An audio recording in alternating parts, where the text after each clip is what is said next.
você que fazemos o culto. Quem deve saber se o culto foi bom não é o outro irmão. Irmão, como foi o retiro? Foi bom? Os cultos não. E quem é Deus? Porque o culto é para Ele.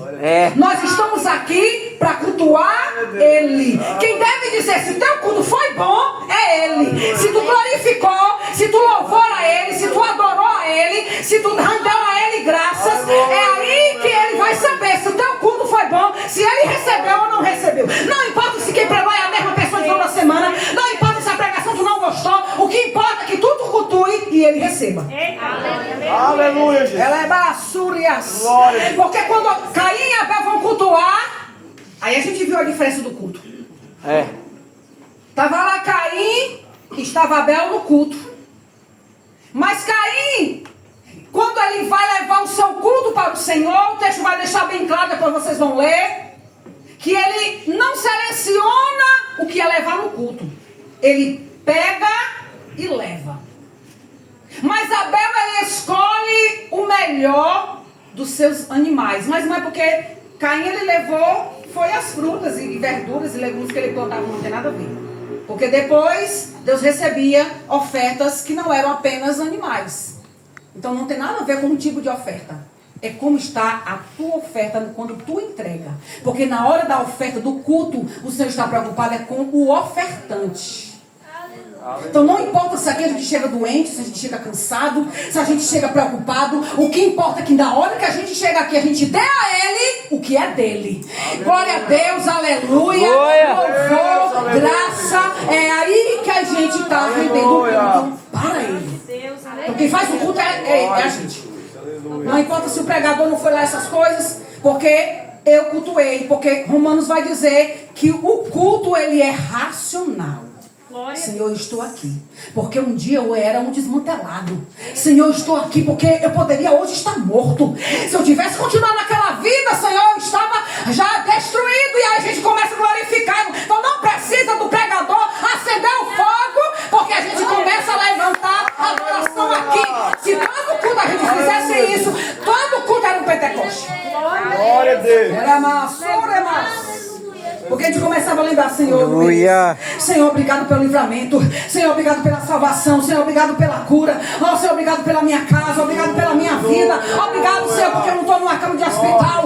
Obrigado porque eu não estou no presídio. Obrigado porque eu não estou na coxinha lá, drogado, bebendo. Ah, Senhor, obrigado porque eu estou vivo. A gente agradeceria e todo culto era poder. Aleluia. Mas a gente espera, a gente fica medindo a pregação, a gente fica medindo o louvor, a gente fica medindo quem veio, a gente fica medindo quem não veio, qual roupa veio, por que esse irmão veio assim, por que essa irmã está se vestindo daquele jeito, vai querer ser machinho do que os outros. A gente fica medindo todo mundo. E aí a gente se esquece da adoração. Meu Deus. Mas vamos voltar aqui porque eu estiquei aqui um bocado. Então tudo que o Senhor quer é que a gente siga Ele. Aquele homem ia indo e Ezequiel seguindo ele. E a cada medida aquela água ia aumentando de forma divina, de forma miraculosa, né? E ele ia vendo aquilo ali, ele achava extraordinário. Como é que aquela água que começou tão pouquinha e de repente já estava na sua cintura e agora se tornou um grande rio? Porque ele vai medir mais e se torna um grande rio que ele diz que não consegue mais seguir andando. Ele vai ter que nadar. Eu quero destacar aqui duas lições importantes. Primeiro, é que nós devemos sempre estar buscando mais as coisas de Deus. Aleluia. Esse fluir que vai aumentando, né? Começa pouquinho, vai aumentando. É que cada vez mais a gente vai buscando mais de Deus. Cada vez mais a gente vai lendo a palavra. Cada vez mais a gente vai orando. Cada vez mais a gente vai tendo mais tempo com Ele. Talvez na hora da oração que a gente orava com o Senhor só era 5 minutinhos, mas depois a gente quando percebe, nem percebe mais o tempo. Você está buscando mais dele. Você só lia talvez 1 ou 2 versículos, mas agora você lê alguns capítulos todos os dias, você não consegue ficar sem ler. Você lia talvez uma vez por semana, mas agora você lê todos os dias. Você está buscando mais dele. Então, esse aumento, essa frequência do aprofundamento, a gente vai buscando mais. A gente não se contenta só no culto de domingo. A gente quer ir na segunda, na quarta, na sexta. Se tiver algumas visitas na terça, na quinta, a gente quer estar sempre buscando o Senhor. A pandemia, ela revelou muita coisa, irmãos. A pandemia revelou que muita gente vivia só pelo ativismo. Era como a igreja de Éfeso que foi falada hoje. A igreja de Éfeso, ela fazia os cultos. A igreja de Éfeso, ela fazia evangelismo. A igreja de Éfeso fazia as cruzadas, evangelismo, fazia tudo. Só que fazia por costume.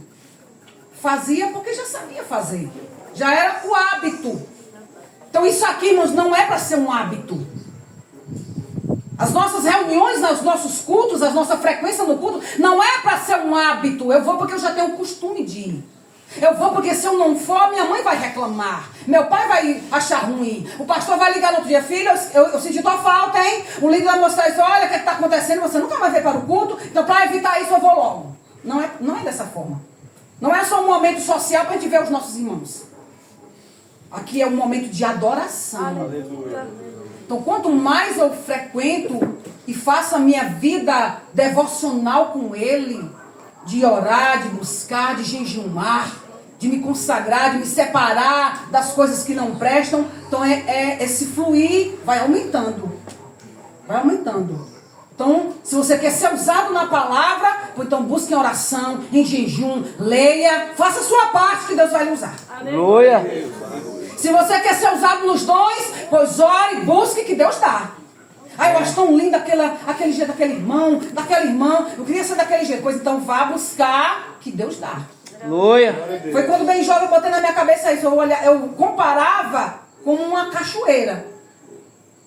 Desenhei assim na minha mente. Então deve ser como uma cachoeira. Então quanto mais, né, eu fico lá, aquela água nunca vai se acabar. Eu ouvia a presença de Deus, as coisas de Deus, como fosse uma cachoeira. Que eu não queria sair, eu queria estar sempre lá. E aí eu fui buscando, né? Deus foi trabalhando, né? Foi tirando os nervosos, né? As timidez, até chegar, né? Nesse milagre, que eu considero para mim um milagre. Né? Salvação é um milagre, cura é um milagre. E eu olhar, eu pregando, irmãos, para mim é um milagre. De alguém que não sabia nem se sentar para resolver. Chegar para conversar com alguém era... Mas como é que tu era professor? Na sala era ótimo, né? Um menino pequenininho, lá na sala era show. Quando eu ia passar dos professores, eu entrava muda e saía calada. Só Deus faz essas coisas. Porque eu digo, Jesus, eu sei que tem pessoas muito melhores do que eu.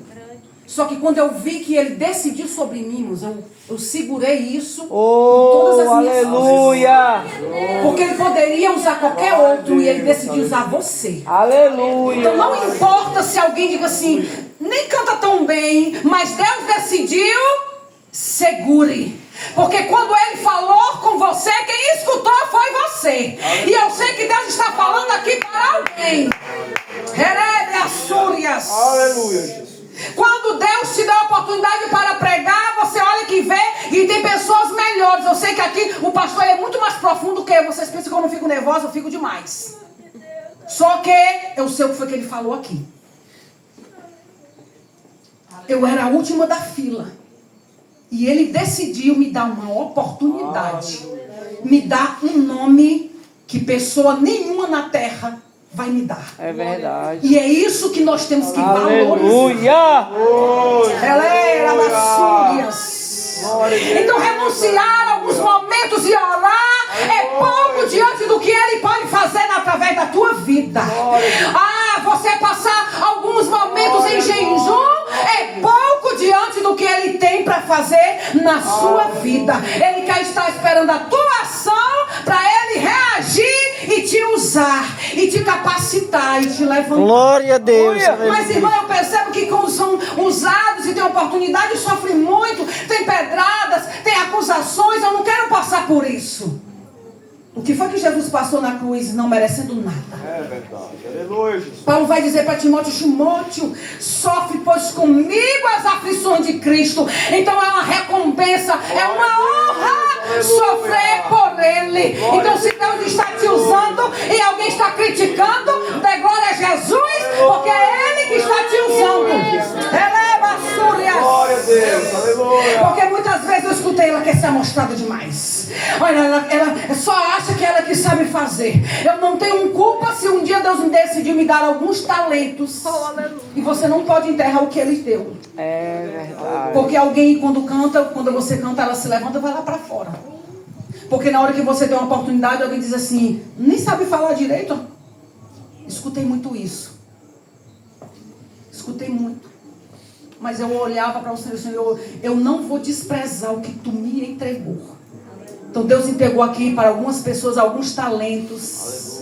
E alguém não tem usado como deveria por causa de algumas críticas. Súrias. Não tinha planejado estar diferente do que eu planejei aqui no roteiro. Mas eu não posso deixar de entregar o que o Senhor tem para entregar. Porque primeiro Ele trata para depois descer a graça.